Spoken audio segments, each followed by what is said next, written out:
Les témoignages s'accumulent après la mort d'un bébé de 11 mois dans une crèche People and Baby à Lyon il y a 10 jours. Oui, pour la première fois depuis ce drame, vous allez entendre le témoignage d'une puéricultrice qui travaille toujours chez People and Baby. C'est vous, Romain Poiseau, bonjour, Bonjour. qui avez rencontré cet employé. Et ce qu'elle vous a raconté est tout simplement difficile à imaginer. Oui, en fait, depuis un an, Camille travaille en tant que puéricultrice dans une crèche People and Baby. La maltraitance envers les enfants, eh bien, elle l'observe au quotidien.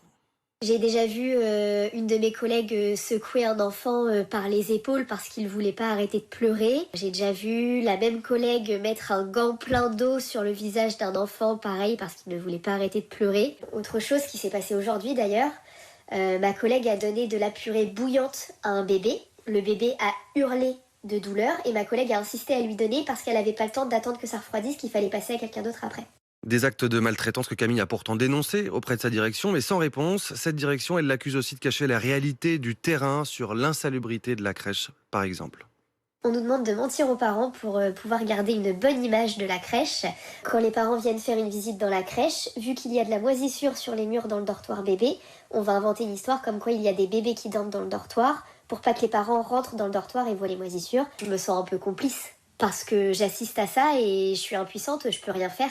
Et depuis le début de la semaine, on tente de joindre la société People and Baby. Nos appels sont restés jusqu'ici sans réponse. Et encore ce matin, j'ai appelé la communication, pas de réponse.